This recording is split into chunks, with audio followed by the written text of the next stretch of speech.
পাঞ্জাবি হলো রাসূলুল্লাহর সুন্নত, আর মার্কেটে যে খুঁজে শাহরুখ খান পাঞ্জাবি।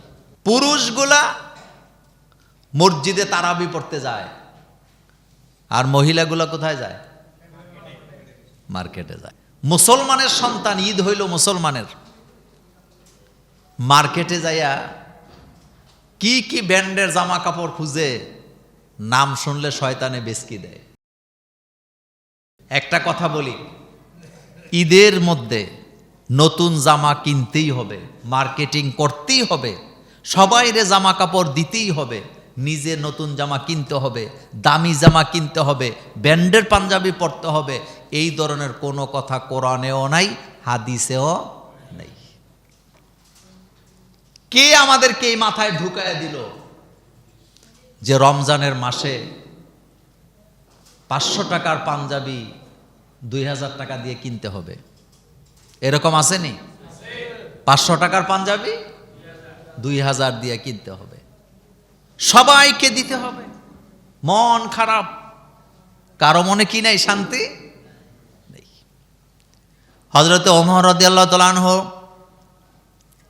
ঈদের আগে ওমর রাদিয়াল্লাহু তাআলা আনহুর স্ত্রী বললেন, ওমর, ঈদের সময় বাচ্চাদের জন্য জামা কাপড় দরকার।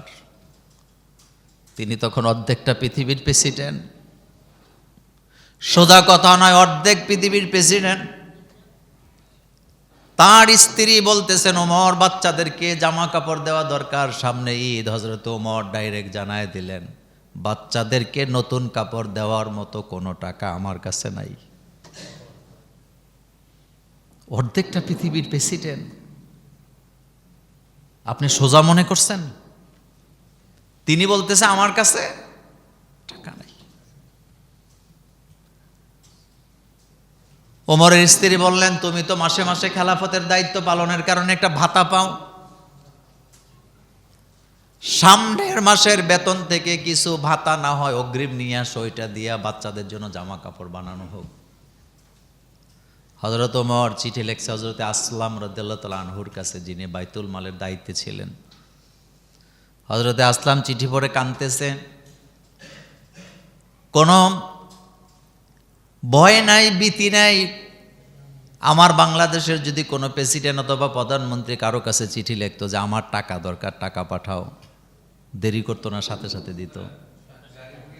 কিন্তু হযরতে আসলাম রাদিয়াল্লাহু তাআলা আনহু উল্টা চিঠি লিখছে, ওমর, 2টা কথার জবাব যদি দিতে পারো তোমাকে অগ্রিম টাকা দেওয়া হবে, আর যদি জবাব দিতে না পারো রাষ্ট্রীয় কোষাগার বাইতুল মাল থেকে 1 টাকাও তোমাকে দেওয়া হবে না।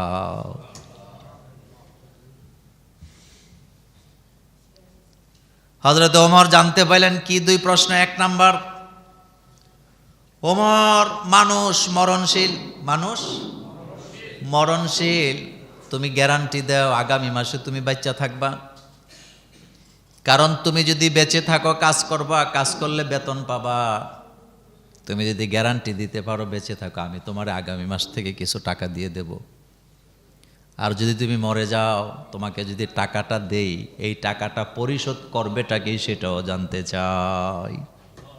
তুমি বাইচা থাকলে খলিফা থাকবা, আর খেলাফতের দায়িত্ব পালন করলে ভাতা পাবা। তো মরে যদি যাও তো সেই টাকা কোত্থেকে আসবে? 2 নাম্বার, ওমর,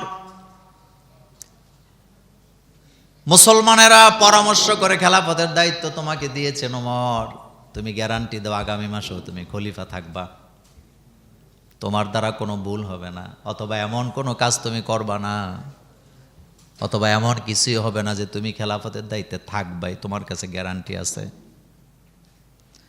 এই 2 কথা শোনার পরে হযরত ওমর হযরতে আসলাম রাদিয়াল্লাহু তাআলা আনহুর কাছে যায় জড়ায় ধরে বললেন, ভাই, আমার টাকা লাগবে না, আমি বুঝে গেছি, আমি আমার সিদ্ধান্ত থেকে সরে আসলাম। স্ত্রীকে সাফ জানায় দিল, আমার কাছে টাকা পয়সা নাই বাচ্চাদেরকে জামা কাপড় দেওয়ার জন্য। হযরতে ওমরের চাইতে বর্তমানে দামি মুসলমান পৃথিবীতে আছে নাকি? শাসক আসেনি?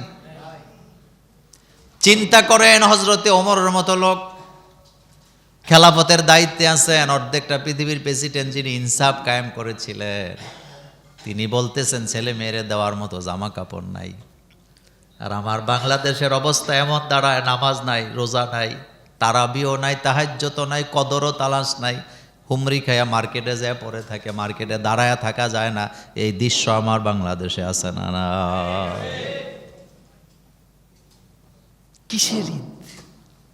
কিসের ঈদ? যেই সমাজে বাপের হাত থেকে ছিনাইয়া মেয়েকে হত্যা করা হয়, ধর্ষণ করা হয়, যেই সমাজে ছোট বাচ্চারা নিরাপদে নাই, যেই সমাজে টাকা নিয়ে রাস্তায় চলা যায় না, যেই সমাজে ছিনতাই হয়, যেই সমাজে নেশা হয়, মদ হয়, দুর্নীতি হয়, সেই সমাজকে পরিচ্ছন্ন করা ছাড়া কোনো মুসলমান কখনো ঈদের আনন্দ বহন করতে পারে না।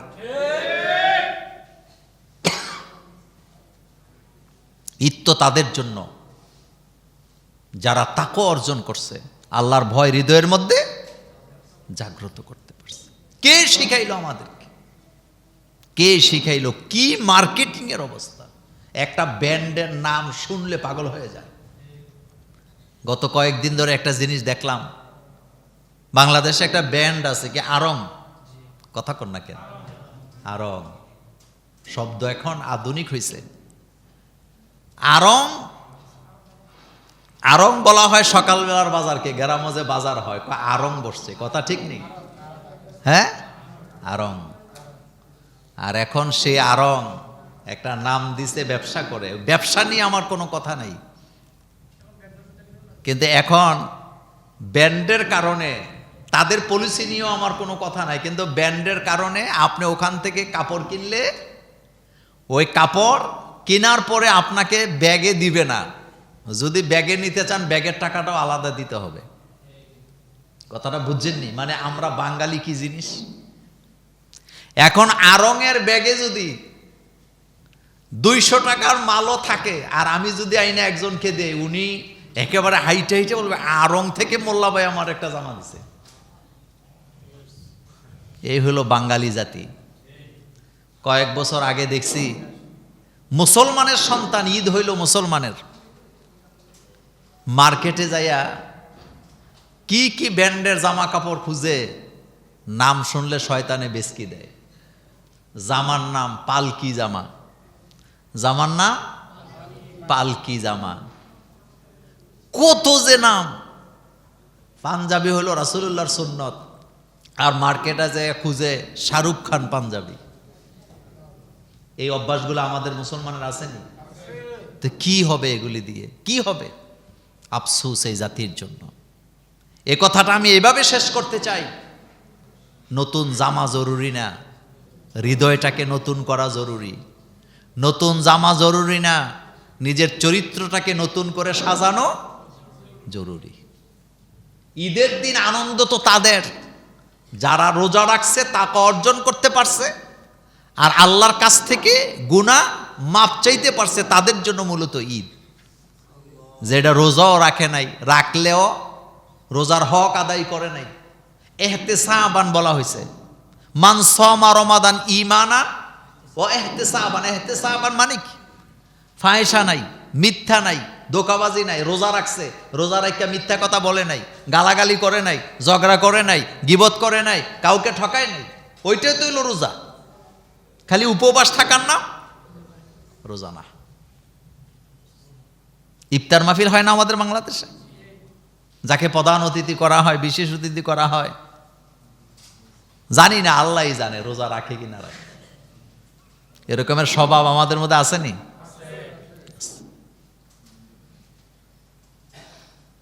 পুরুষগুলা মসজিদে তারাবি পড়তে যায়, আর মহিলাগুলা কোথায় যায়?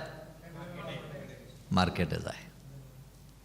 মার্কেটে যায়, ঘুরতেছে, মার্কেট করতেছে।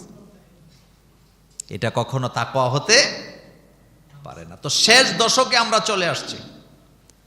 আজকের গুরুত্বপূর্ণ আরেকটি কথা হচ্ছে,